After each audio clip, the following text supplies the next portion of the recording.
Okay, so hi everyone, Marina from NYCOSH. I'm going to do a quick 20-minute high-level refresher on masks and respirators. So this is basically our agenda for today. Again, this is a refresher, so we've talked about a lot of these things already. I'm not going to get into very heavy detail, but kind of the baseline facts of what is a mask, what's a respirator, what is the difference between N95s, KN95s, what do all those letters and numbers mean? We're going to talk about how effective all of these face pieces are and how we should be wearing them or not wearing them, how we take them off, etc. So that is our refresher today. So first up, masks and respirators. Now, I stuck this bit at the bottom about face shields here because I didn't really have a good place to put it anywhere else, but I want to make sure we're all very, very clear. When we talk about a respiratory protection, face shields are not it, all right? Face shields are designed for if you are going to be splashed by large droplets, by any kind of fluid, that's what the face shields are for, but they offer no respiratory protection.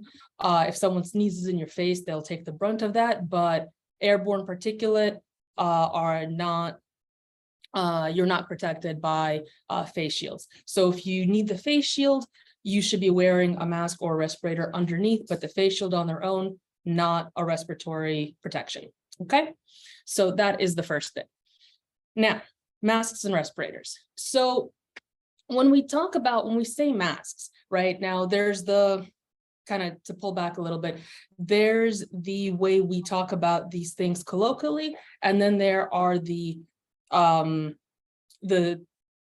safety definitions, right? So when we talk about things colloquially, we tend to call all of these things masks or all of these things respirators, but there is a difference that we should be aware of.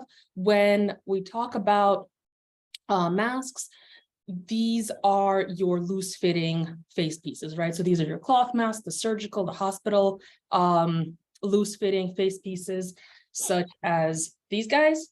All right, so I'll do a little demo on how to wear them all later, but the idea is there is no seal between the face piece and the face. All right, so that means that when you're inhaling through this face piece, you're inhaling through the face piece, but also from all the way around. Okay, does that make sense? Okay. In contrast, a respirator is a tight-fitting face piece. So what that means is the edge of the respirator, and I have a few examples for you, the edge of the respirator, so this is a KN95, I'm gonna do a little bit to do with, this is an N95, I have a, Jean, you'll appreciate this, I have a elastomeric face piece here, so all of these they're designed to form a seal with the skin of the wearer, all right? It's meant to be tight-fitting, and the idea there is that air should not get through if you have it fit correctly, which means the correct size for your face. And if you're wearing it correctly, there should be no air leakage around the face piece. And this is also why you are always hearing about that you shouldn't have facial hair if you're wearing a respirator. The reason for that is because the facial hair disrupts the seal around the face. So if you want to have facial hair and wear a respirator, all the facial hair needs to fit underneath the respirator. Big, beautiful, bushy beards, fantastic, not going to work with the respirator. Okay, so that is the other thing you should be aware of. So that is the fit. The intended use is also a little different. The intended use for a loose fitting mask is essentially it protects people from the wear, right? We've talked about this before, but if I'm wearing one of these hospital masks and I sneeze or I cough, any droplets that I'm expelling are going to be slowed down by the mask. And so if you are standing across from me, you are protected. And it doesn't really do a whole lot for airborne particulate because, again, of that leakage around the face that we'll talk about a little bit more in a minute. Whereas respirators, because they are tight-fitting and they and therefore the only air that's getting in or out is coming through the filter and face piece, these are able to protect against airborne particulate, and also because of the seal, they are protecting the wearer as well as the non-wearer. Okay, does that make sense? Okay, cool. So those are kind of the main differences here.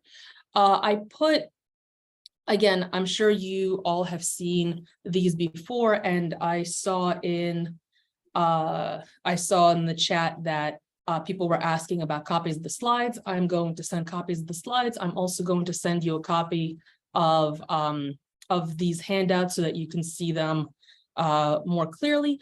But basically what I want you to kind of take away from this is that, again, the difference between loose fitting and tight fitting face pieces that we talked about. And also for the purposes of infectious disease, I know I showed you the elastomeric, but this is a little much, right? When we're talking, these are meant for construction, for particulate things like asbestos, and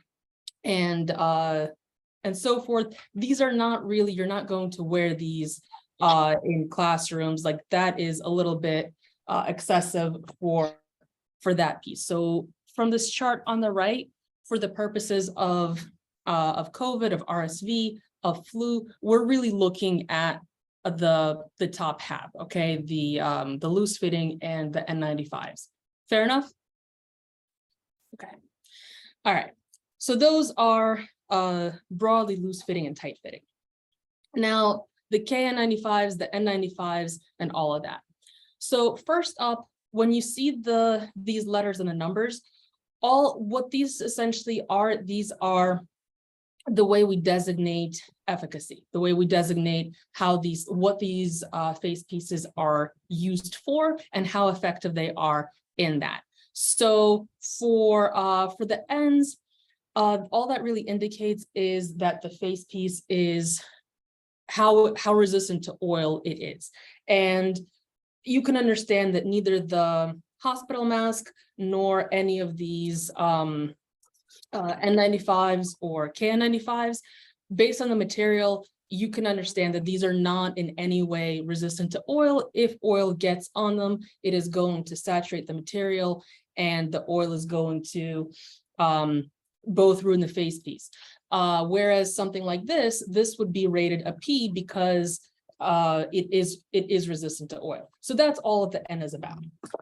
Now, things like the 95, that talks about how effective the face piece is at filtering out airborne particulates.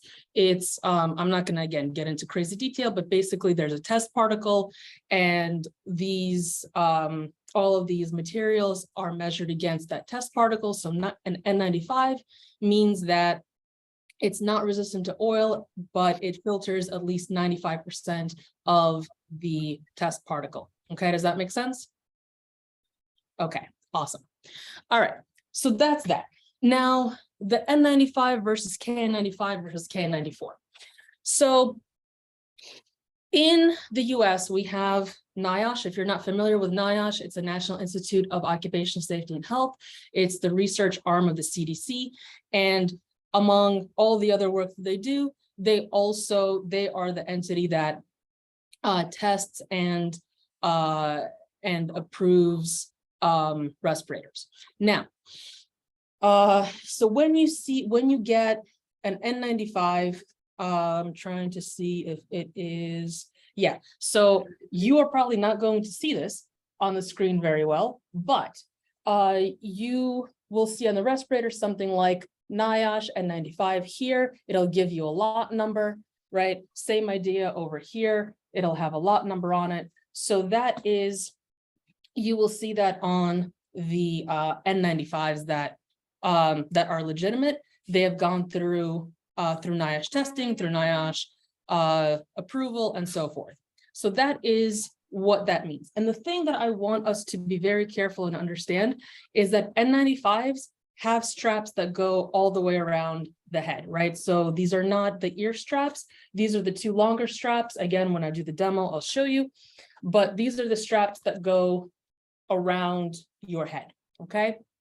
So that is a NYCOSH N95. All good? Okay.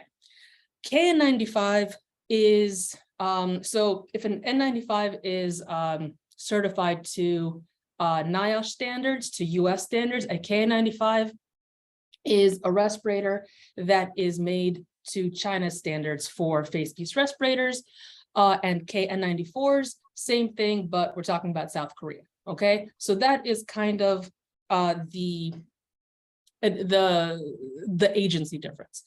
For the practical difference, a KN95 and 94s, they will have, I don't know how well you can see with all the plants in the background, but these are ear straps, right? These are not going around the head, they are going around the ears. The idea is still the same. The actual face piece material is, if not identical, very, very close. And you can see from the numbers that the effectiveness is comparable, right? You have KN95s and N95s in terms of the material rating, it's the same, right? 95% effectiveness, KN94, 94% effectiveness, okay? So that is what those numbers mean.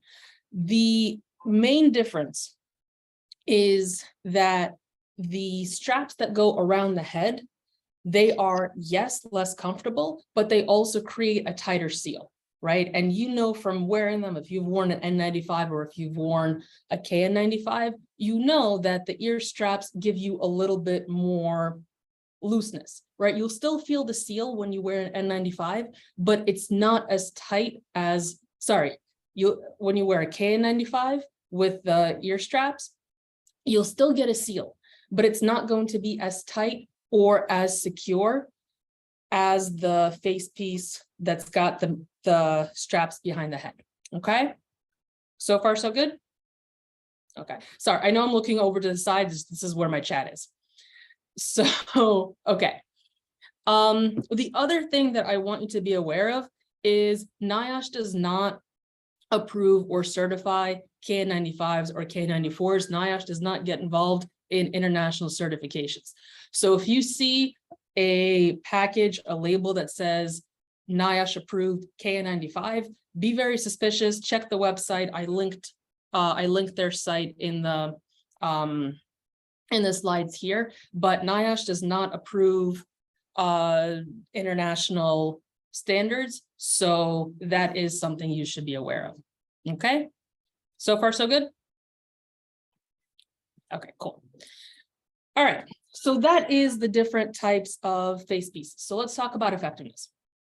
Now, I am sure you have seen, as I have seen, some version of this chart. It actually took me a while to track it down because it has been, I've seen it in so many resources and I've never seen it cited anywhere. So this is the best resource I could find, the best reference I could find for it. Could be wrong, but here we are. Here's the thing.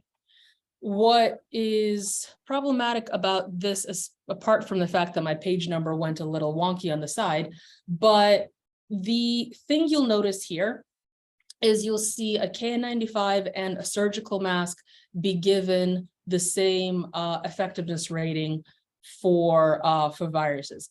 And that is a little bit misleading. And the reason it's misleading is because of what we already talked about, and that's the fit. The thing is that the material of the face piece of the hospital mask and the material for the face piece for the respirator for the N95, they are both, the material itself, independent of anything else. Yes, in a lab setting, the material will filter out, 95% of the test particle.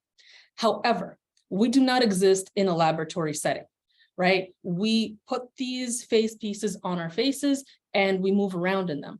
And the fit makes a huge difference because there is a, yes, the material themselves are highly protective, but there is a large difference between the effectiveness of something that is tight fitting, bless you, and the effectiveness of something that is loose fitting, okay?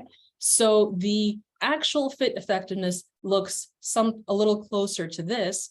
You'll see the N95s are still up here in 95% effectiveness, but the surgical mask is closer to 45%. okay? And that difference is absolutely down to the fit, okay? Does that make sense? Okay. All right, so that's the effectiveness. Now, how are we going to wear these? So this is the point at which I take these off, and the way you put them on is going to be largely the same for both. So donning, putting on, doffing, taking off, basically the same process in reverse. Now we are going to assume that I've washed my hands before doing this, but you should. You want to handle the face piece as little as possible. The face piece, I mean the actual part that covers your face. Reason being is we have oils on our hands, and remember, these things are not oil resistant. So the more you get handsy with it, the more you run the risk of damaging it. All of these have edges, so I try to handle mine by the edges as much as possible. So again, this is kind of your duck face N95. I'm going to turn a little to the side, and it's got two long straps here along the top. Everybody can see? Yes. Okay. So I like to put mine on again around the edges. Face first, deal with the straps later. So I will get my face in there and then use the straps. And the ones with the strap in the back, one of these is meant to go above your ear, one is meant to go on the bottom. So kind of one is at the base of your skull. Do all your thing with the hair. Fix it by the edges, get the straps on, and then deal with the nose bridge. And ta-da. Okay, taking it off, same idea. I'll hook it behind the straps, take the strap off, and grab it by the edges, and that's the end. Okay, so that's one type of face piece, the more flexible one. There's another NYCOSH respirator where they've hidden the straps kind of inside, and then you need to separate them. There are hard face pieces, which I tend to not like because I have a very prominent nose bridge, so they just don't really ever sit securely on me, and I always get leakage. So you really do have to kind of play around with these. There's a lot of different respirators available now. So pick the one that fits best for your face. Okay, so that is the N95. The KN95, a lot more straightforward. Just take the straps, hook them behind the ears, adjust. There's another nose bridge here, and check the seal. Now, here's the thing. With the respirators, you remember you have a seal, right? So the way that you can actually perform a seal check, if you wear glasses, it's really easy. If you are getting fog on your glasses, it means your respirator is not sitting securely. If you don't have glasses, you can you try to around inflatability. So let me just do this again. So yes, also all of the info is applicable for all three of the viruses, because it's applicable to particulates of the size category. Sorry, lost my strap. Okay, so if your respirator is sitting correctly, you see, I don't know that you're going to be able to see this with the video, but basically, like, I know mine is not super secure right now because as I'm inhaling and exhaling, this is not moving a lot, which means that there's leakage somewhere around me. So it takes a little bit of finagling, but eventually what you want is like when you inhale and exhale, a kind of like a noticeable, yeah, nope, not happening. So I don't want to take up a lot of time, but basically, so you should be able to both like feel around the leakage and also see like kind of that paper bag effect. Does that make sense? Okay, so that is going to be the respirator. And then again, the loose fitting mask is loose fitting. So you see, and this is kind of the deal, right? You see how air can get in here, can get in here. There's no seal around my face. So that is why these are, even though the material itself is comparable, the structure of the face piece is such that air is always going to be leaking through, and because of that, it's going to be less effective. Does that make sense? Okay. All right. And then last point, and then I can stop talking, is taking things off for eating and drinking, right? Taking face pieces off for eating and drinking. We are never going to get around the fact that we as humans need to eat, drink, take breaks, you know, wipe the sweat off our face from the respirator and so forth, right?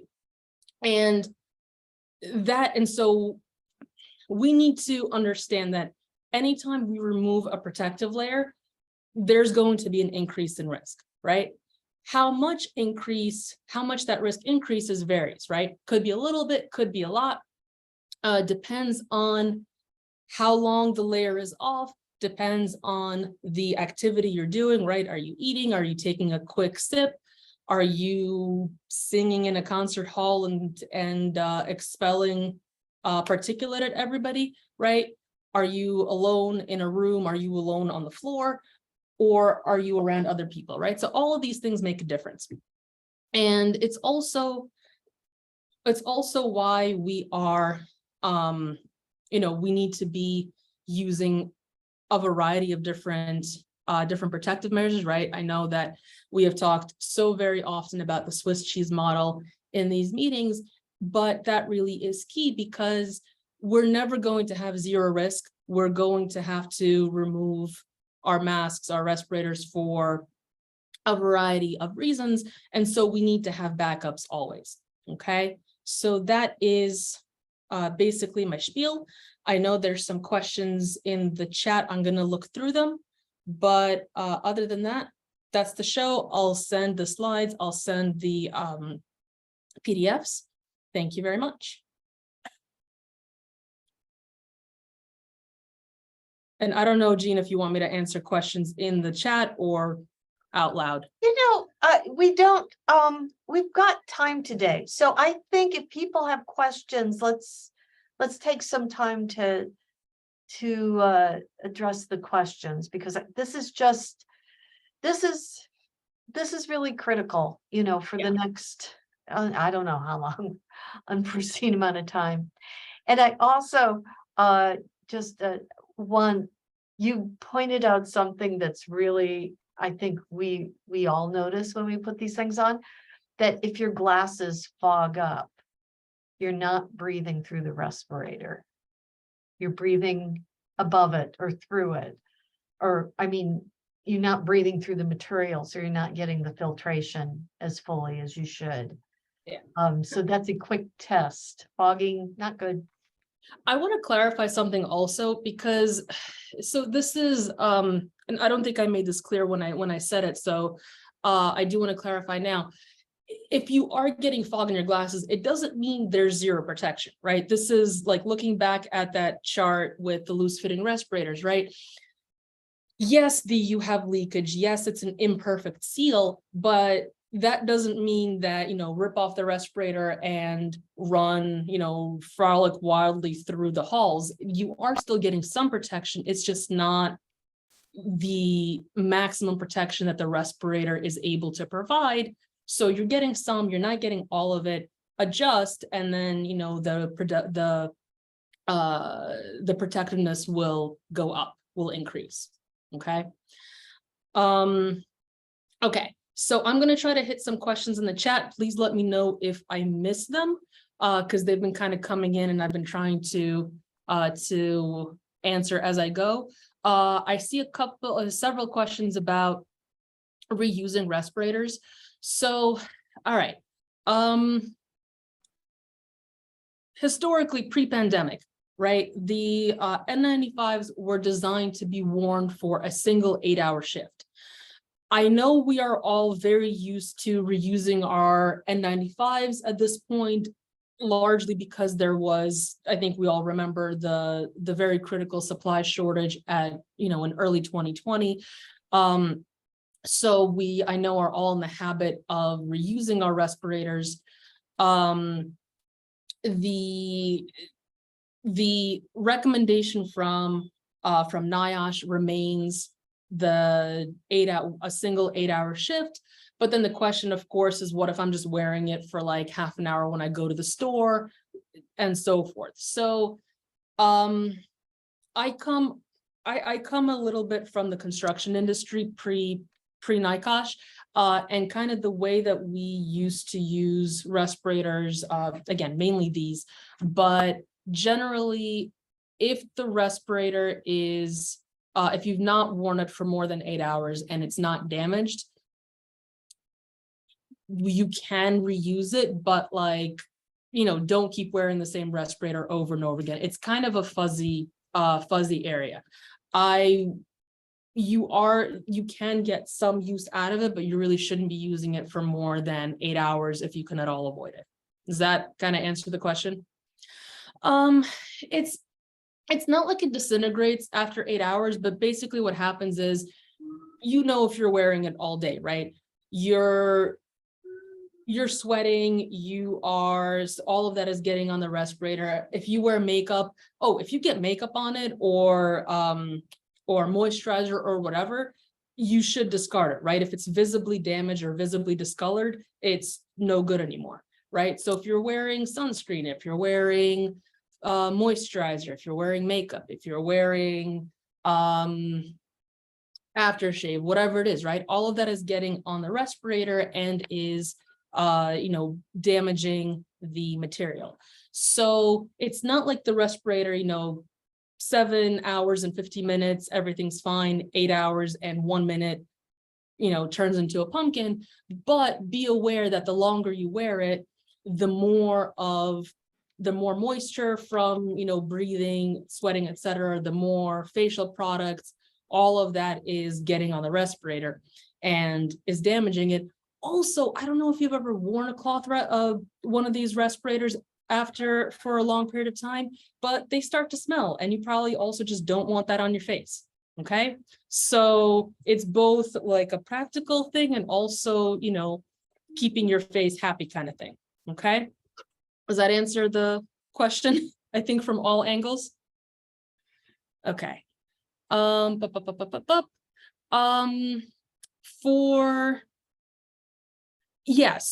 this is the paper bag effect. What that means is like, especially if you have kind of like a bulky respirator that has a lot of space. This, by the way, is also towards to Gary's question of best sources for N95s with larger faces.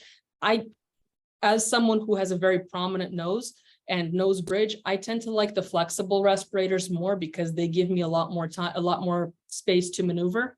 The more rigid N95s don't really do it for me. So if you have a bulky one like this, the paper bag effect, what that means is your seal is really good because every time you inhale, you're collapsing the respirator on yourself, right? So that just means that you have a perfect seal and there's no air coming in from outside. Okay. Trying to check the other questions. So where I get my respirators, by the way, is I get them from Grainger. They are a safety equipment, PPE, and other safety equipment supply. Like, they're large scale suppliers. So the box of respirators that I have is like bigger than my head. They come in bulk, which, if you're going to need a lot of them, if you are getting them for household or for an office, those Grainger works out really well. And I find that they're relatively, not to like do a Grainger promo, but I also find that they're reasonably enough priced. And the other thing I like about Grainger is their products are reliable. Like, Grainger is a supply company that we've been using for years and years and years. Like, they do not put on, like, you're not going to find KN95 certified by NYCOSH on a Grainger site. You're actually not going to find any KN95s on a Granger site. They're N95 plus. Okay. All right. Did I miss any? Oh, the question about COVID versus other respiratory viruses. So these are, so hospital workers have been using N95s for, longer than I've been around for things like for patients with respiratory illnesses, for respiratory isolation patients, for tuberculosis, for et cetera. So respiratory infections, I'm gonna caveat this that I'm not a microbiologist, but the respiratory infections that we've kind of been dealing with recently, the virus particles tends to be in roughly the same size. And so the respirators are good with that. Also, if you ever listen to one of Monona's lectures, she's going to tell you all about van der Waals electrostatic forces and why these things work. I'm not going to get into all of that, but the short answer to your question is yes, it works for COVID, RSV, flu, common cold. So feel free to use it for all of your respiratory needs. Okay. Did I miss any questions in the chat? Recycling, so recycling respirators, I think we talked about. Recycling hospital masks, same idea. These things are also meant to be disposable, so I would use kind of the same logic there. If you get any anything on the face piece, on the mask, on the respirator, toss it. Oh, I'm sorry. So these are not recyclable. These are, you toss them in the regular trash. Question about flat fold. So this is a flat fold. The respirator that I demoed, the first one, this is a flat fold. This forms a proper seal. So it's not like a surgical mask. Awesome. Flat fold, basically flat fold is not on your face. Flat fold means that they are collapsible and not like that rigid shell that that those of us with larger faces struggle with. Okay. Any other questions? Cool. All right. Well, I'm in the chat if anyone thinks of something. Otherwise, thank you so much. Okay, thank you, Marina. And Marina demonstrated her proficiency by showing how to put on a respirator while answering a question from the chat at the same time. That was really good. I was like, oh, that's excellent.